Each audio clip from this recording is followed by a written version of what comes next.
In this lesson, we'll practice with tree command. Tree command lists directory and contents of directories in a tree-like mode.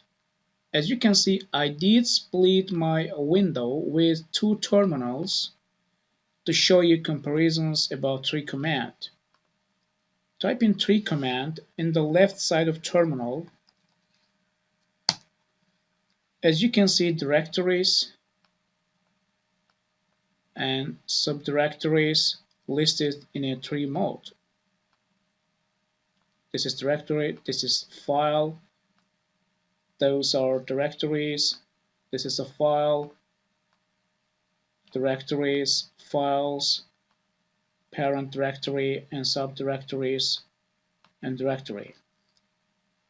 Below you can see total count of directories, 21, and 5 files. In here, colors directory is empty, nothing to show.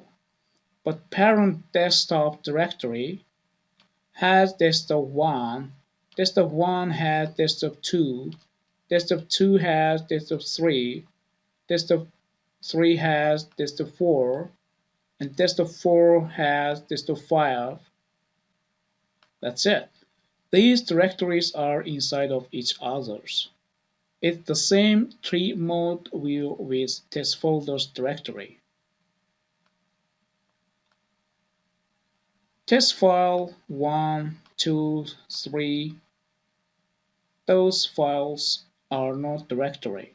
This is why it's not included to any directory. If we type 3f in the right side of our terminal,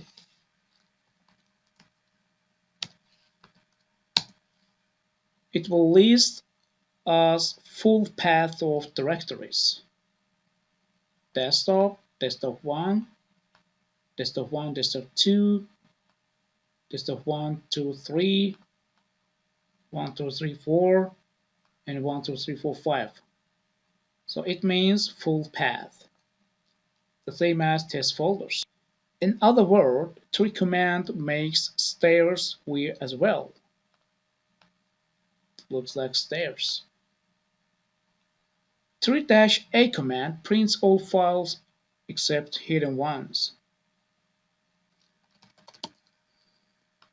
Now let's type 3-D. D means directories.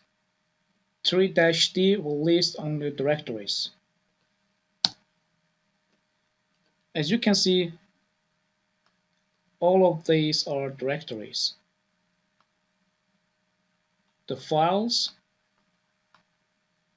are not shown here because we run 3-D command for directories.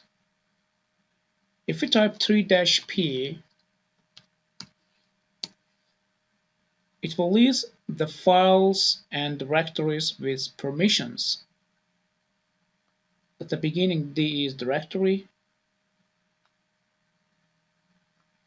dash is for files, and all of these has permissions: read, write, execute, read, write, execute, read, dash, execute. So all of these are permissions. We'll talk about permissions in our next lectures. Type in 3-device will list device numbers that files and directories belong. 3-inodes command will display index numbers of directories like ls-i command does.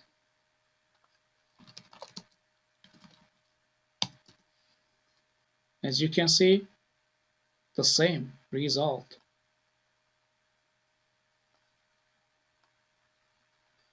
Actually, both ls and tree commands are very useful commands. So, this is end of our lesson. See you in the next lesson. Bye.